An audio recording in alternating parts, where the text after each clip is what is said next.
Утасныг саад болж байгаа зүйл чинь нөгөө амрах үед амрахгүй байгаа даа. Уцаа авахаал, хоол ээж захта уцаа авахаал тийм ээ нэг юм үзэл. Тэгэл амрах гал ингээд суужсэн чинь нөгөө утас нь ингээд карманд яваал байн шалгаал ингээд гүн тайтгарч чадахгүй. Ажлаасаа гараа явсан чинь ажил нь карманд нь яваад байгаа байхгүй тий. Компьютер нь карманд нь яваад байгаа байхгүй тий. Тэгэхээр чи нөгөө жинхэнэ гүн амралт таслалт болж чадахгүй. Дээрэс нь утасныхын дуун, компьютерийн дуун байнгын нээлттэй. Тэгэхээр байнгын юм сэрэмжтэй. Тэгээ гүн амралт авч чадахгүй.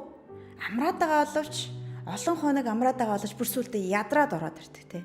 Зугаалганд явахаараа бүр туйлдаад ороод ирдэг шүү дээ. Тэрэн шиг тэгэхээр өндөр бүтээмжтэй байхын цаана магадгүй жинхэнэ амралт гэж юу вэ?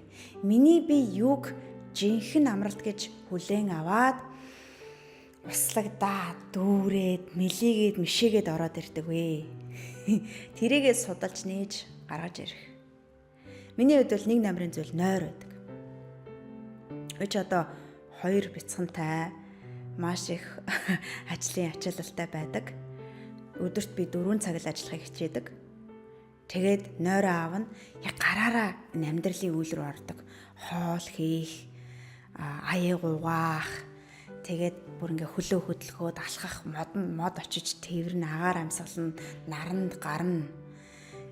Ингэснээрээ би зогсолтгүйгээр өмнөх ажлаа бүтээч энергээр дээд үйлдэлээр байнгын зогсолтгүйгээр гүйцэтгэх боломжтой болдог.